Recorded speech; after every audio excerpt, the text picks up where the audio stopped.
आज के वीडियो में हम लोग जो चैप्टर नंबर 4 है उसमें क्वेश्चन बनता है टाइप्स ऑफ बैंक्स, उसको हम लोग क्या करेंगे, डिस्कस करेंगे।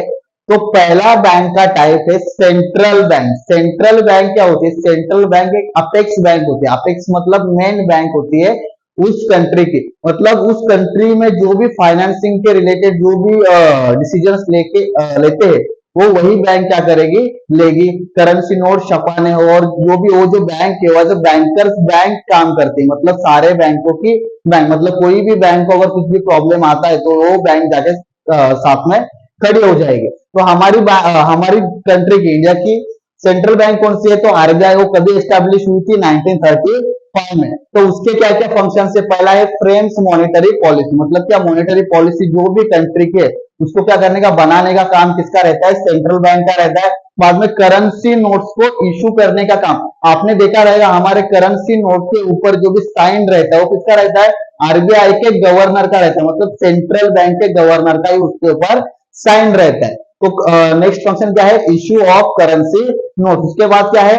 Act as a bankers to the government, मतलब गवर्नमेंट को जो भी पैसा लगेगा या जो भी चीजें लगेगी वो किससे मांगेगा?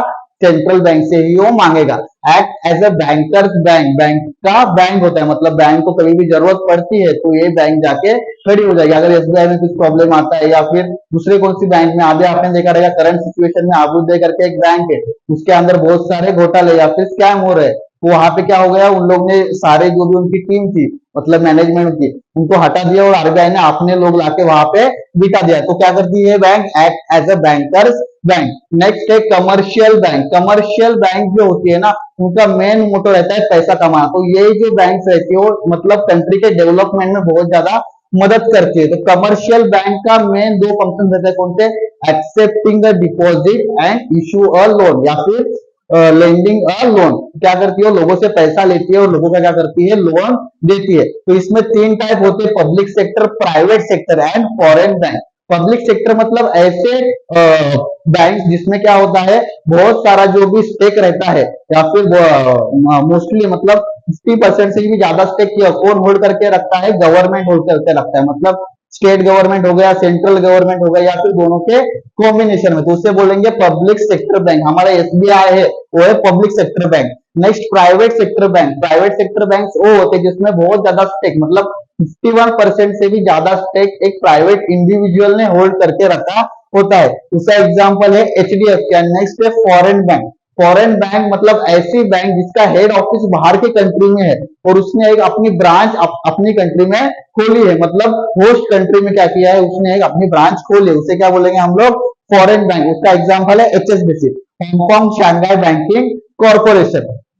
नेक्स्ट टाइप है इसका कोऑपरेटिव बैंक। कोऑपरेटिव बैंक नाम से ही समझ में आ रहा है, ये जो बैंक रहती है वो मतलब एक कोऑपरेटिव सोसाइटी एक्ट है, उसके अंडर फॉर्म होता है, मतलब और उसको रेगुलेट कौन करता है? आरबीआई उसको रेगुलेट या फिर गवर्न करता है। इस मतलब यहाँ पे कोऑपरेटिव सोसाइटीज में जो भी पैसा बैंक में लगता है वो मोस्टली मेंबर्स का ही पैसा लगता है।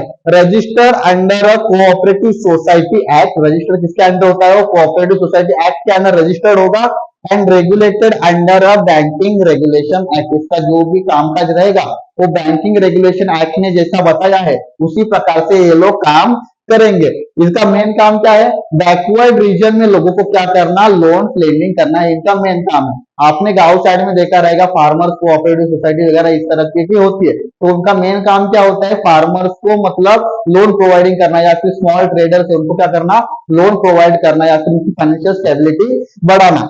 Credit to economical backward people, example for farmer, मतलब किसको लोन देना? कि जो भी बैकवर्ड पीपल से उन लोग को लोन देना।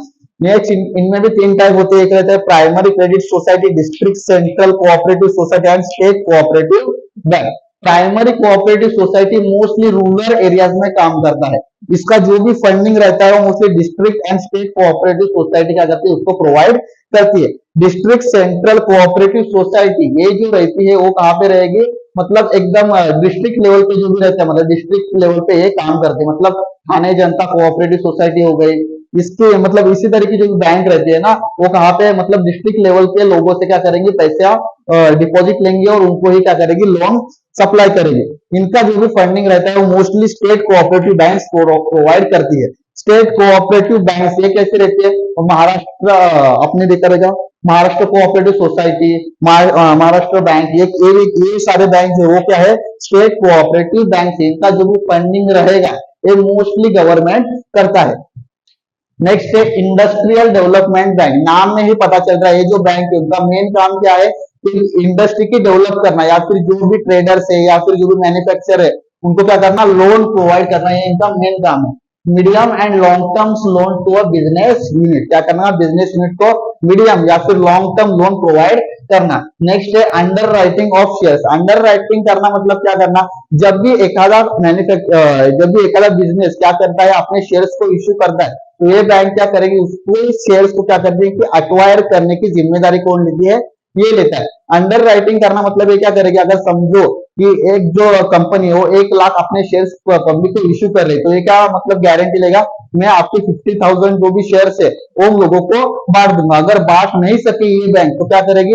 वो जो बचे हुए शेयर्स है, मतलब उन लोगों ने 30,000 भी लोगों को इश्यू कर पाए और इन्होंने गारंटी कितनी की ली थी? 50,000 की ली थी। तो जो भी 20,000 शेयर्स बाकी है ना, उसको कौन एक्वायर कर लेगा? कौन परचेस कर लेगा? तो ये इंडस्ट्रियल डेवलपमेंट बैंक परचेस कर लेगा। नेक्स्ट है purchase of debentures and bonds. कभी कभी कंपनी क्या करती है, जब भी उनको पैसे की जरूरत रहती है तो डिबेंचर्स एंड बॉन्ड्स इशू करती है, तो उस डिबेंचर और बॉन्ड को भी कौन परचेस करेगा? ये इंडस्ट्रियल डेवलपमेंट बैंक परचेस करेगा, जिसके कारण क्या होगा? बिजनेस यूनिट को अपना पैसा मिल जाएगा और वो अपने काम करने लगेंगे। नेक्स्ट है एक्सचेंज बैंक। एक्सचेंज बैंक क्या करता है? ये जो बैंक्स रहते हैं वो मोस्टली फॉरेन एक्सचेंज ट्रांजेक्शन को फैसिलिटेट करते हैं। मतलब आपको अगर बाहर देश में कोई भी ट्रांजेक्शन करना रहेगा या फिर बाहर देश में बिजनेस सेटअप करना है, तो यहाँ अपनी जो करेंसी है वहां पे नहीं चलेगी, तो क्या करते हैं? ये जो पैसे के मतलब फॉरेन एक्सचेंज के ट्रांजेक्शन को क्या करेगी? ये फैसिलिटेट कर देगी। इसका मेन काम क्या है? Facilitate foreign exchange transaction, financing foreign trade transaction. मतलब कि अगर मैं बाहर देश से कुछ ना कुछ तो परचेस कर रहा हूं, तो मुझे ये लोन प्रोवाइड करेगी, ये काम वो करेगी। Issue of letter of credit. Letter of credit क्या रहता है? अगर मैं बाहर देश से कुछ ना कुछ तो परचेस कर रहा हूं, मतलब मैं इंपोर्टर हूं, तो मतलब सामने वाली जो पार्टी है, मतलब जो भी बाहर देश में बैठी है, वो मुझके मेरे ऊपर भरोसा किस प्रकार से करेगी? तो क्या होता है, जो बैंक होता है ना, वो एक लेटर प्रोवाइड करता है, लेटर ऑफ क्रेडिट। मतलब वहां से अगर मुझे उधारी पर सामान लेने का है, तो ये बैंक मुझे एक लेटर ऑफ क्रेडिट इश्यू करेगी, जिसमें लिखा रहेगा कि इस आदमी के इतने इतने बैंक अकाउंट में पैसे रहते हैं, या फिर ये हम लोग जैसे सिविल स्कोर रहता है ना, उसी प्रकार से लेटर ऑफ क्रेडिट रहता है। तो इश्यू करने के बाद जो सामने वाला आदमी रहता है ना, वो सेफर साइड में चला जाता है। अगर मैंने कभी पेमेंट नहीं किया उसका, तो उसका पेमेंट कौन करेगी? ये बैंक करेगी, जिसने लेटर ऑफ क्रेडिट इश्यू किया था। मतलब ये एज ए गारंटी मेरी देता है। नेक्स्ट है discounting of bills of exchange. Bills of exchange हम लोग को पता है, बिल्स ऑफ एक्सचेंज क्या होता है? ये क्रेडिट इंस्ट्रूमेंट रहता है, जिसको देख के मैं क्या कर सकता हूँ? क्रेडिट पे सामान उठा सकता हूँ। अगर मेरे पास बिल्स ऑफ एक्सचेंज है, अगर 3 महीने के बाद रिडीम होने वाला है, पर उसका पैसा मुझे अभी चाहिए, तो मैं क्या कर सकता हूँ? इस बैंक में जाके उस बिल को डिस्काउंट कर सकता हूँ और बैंक से उतने पैसे मांग सकता हूँ। नेक्स्ट है सेविंग बैंक। नाम से पता चल रहा है कि इस बैंक का जो भी मेन काम क्या है कि लोगों में सेविंग की हैबिट क्रिएट करना इस बैंक का मेन काम है। Encourage saving of a people, मतलब क्या? लोगों को सेविंग करने के लिए आदत लगा देना। नेक्स्ट है regional rural bank. Regional rural bank, ये बैंक क्या होती है? ये बैंक जो है ना, वो मोस्टली स्पॉन्सर्ड रहती है। स्पॉन्सर्ड मतलब एसबीआई स्पॉन्सर्ड कर देगा या फिर एचडीएफसी स्पॉन्सर्ड कर देगा इस बैंक को। मतलब ये ग्राउंड लेवल पे काम करेगी। एसबीआई जो भी बड़े लेवल पे काम कर रही है, तो ये क्या करेगी? ग्राउंड लेवल पे काम करेगी। इनका जो भी मतलब इनको फंडिंग जो भी है, वो सेंट्रल गवर्नमेंट, स्टेट गवर्नमेंट और स्पॉन्सर्ड बैंक जो रहती है ना, वो तीनों मिलकर इसको क्या करते हैं? फंडिंग देते हैं।